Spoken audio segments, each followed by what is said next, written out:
मैं नवरी बेगम। आयोग की सदस्य बनने के पहले भी, जब से मोदी की सरकार आई है 2014 से अब तक, मैं लगातार किसी ना किसी डिपार्टमेंट में रही। एक तो आज जो एजुकेशन डिपार्टमेंट है उसमें भी हमने काम किया।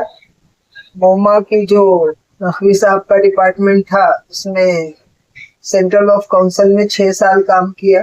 फिर 3 साल हज कमेटी में काम किया और पिछले मार्च में मेरा अपॉइंटमेंट हुआ है मिनाटी कमीशन। बताऊं कि मैं जिस डिपार्टमेंट में थी हर जगह मैंने अपनी कौम के लिए बहुत कुछ किया है। HRD में काबा DTP सेंटर जो होता है उसकी हमने 15 ब्रांचेस खुलवाई, पांडिचेरी, जम्मू कश्मीर, लद्दाख, सब जगह। फिर जब सेंट्रल ऑफ काउंसिल में आए तो हमने पढ़ाई पे बहुत जोर दिया। सेंट्रल ऑफ काउंसिल में मैं एजुकेशन कमेटी की चेयरमैन थी। तो हमने सोचा कि बाकी जो समाज के लोग होते हैं किसी से हमको कोई रंजिश नहीं है, मगर हमारा इरादा रहता है कि हम अपने बच्चों को आगे बढ़ाए। Because I was a teacher, तो टीचर की जॉब छोड़ के मैंने पार्टी ज्वाइन की थी। तो हमने उसमें ऐसा किया कि बाहर अगर बच्चे IAS IPS पढ़ते हैं तो 2 लाख रुपया लगता है उनकी ट्रेनिंग के लिए।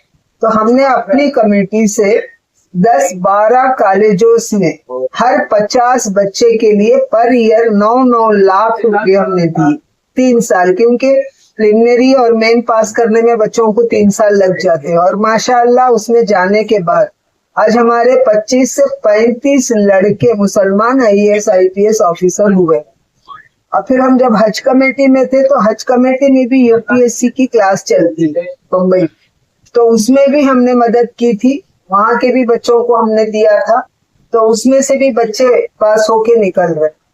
अब मेरे पास ये एक जिम्मेदारी नहीं है और मैं सोच रही हूँ कि इस जिम्मेदारी पे आने के बाद मैं अपनी कौम के लिए क्या करूँ, क्योंकि हिंदुस्तान में जो गवर्नमेंट है वो सिर्फ हिंदुओं के लिए, सिखों के लिए, पंजाबियों के लिए काम नहीं करती। वो तो सारे हिंदुस्तान का काम करते हैं नरेंद्र मोदी। 1 करोड़ 40 लाख जनता के लिए काम हो रहा है। तो मैं सोच रही हूँ कि हमारा मुसलमान भी